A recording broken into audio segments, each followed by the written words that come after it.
नमस्ते। आज हम बुंदेलखंड के एक ऐसे केंद्र पर हैं जिसे कहते हैं किशोर मंच। किशोर मंच एक ऐसी संस्था है जिसने बुंदेलखंड की सांस्कृतिक परंपरा को बनाए रखा है, संरक्षण और संवर्धन किया है।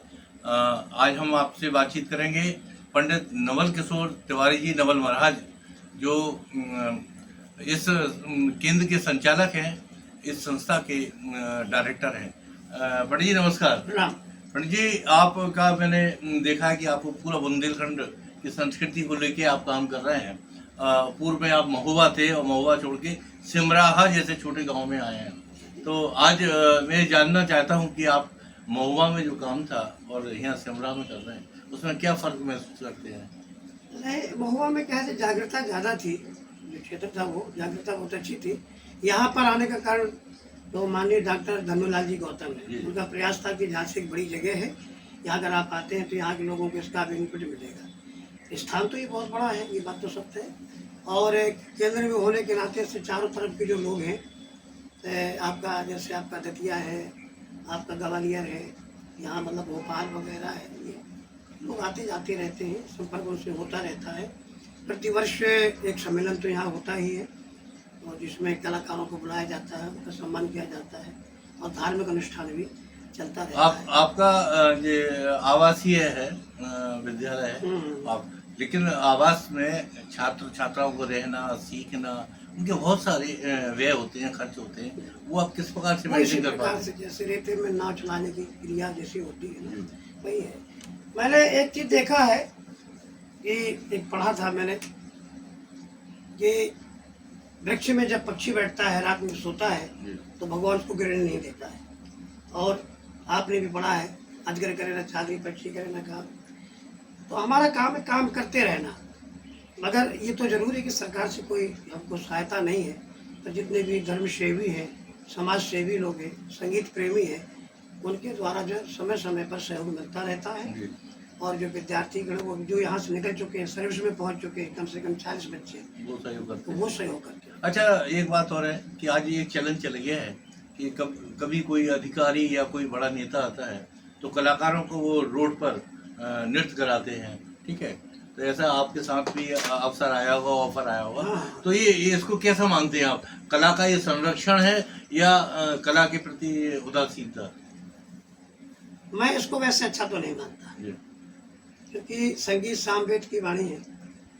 ये जो विद्या है पूज्य है एक प्रकार से, और ये बात एक अलग है। अगर कोई संगीत मूर्ति है, महान संगीतज्ञ है, अगर उसकी सेवा में हमें कुछ अपना अर्पण करना पड़ रहा है, वो तो अपना शौक है उनका। विद्यार्थी क्या कर रहा है, बच्चे क्या कर रहे हैं, धूप में बेचारे चल रहे हैं, उनको पानी मिल रहा है कि नहीं मिल पा रहा है, उनको क्या बेनिफिट मिल रहा, कुछ मिल रहा है, ये कुछ नहीं होता है। मैं इसके सलाह तो नहीं होती। अच्छा, दूसरा आपने देखा उत्तर प्रदेश गवर्नमेंट ने एक प्लानिंग की है, रजिस्ट्रेशन कराए हैं कलाकारों के, लेकिन उसमें एक बात रख दी है, शर्त रख दी है कि एक दल को 3 या एक कलाकार को वर्ष में 3 ही कार्यक्रम देंगे। तो इससे तो ऐसे आप जैसे आवासीय विद्यालय चला रहे हैं, संगीत केंद्र चला रहे हैं, तो उनके लिए तो बड़ी समस्या हो जाएगी। समस्या क्या है, हमारा तो है ही नहीं।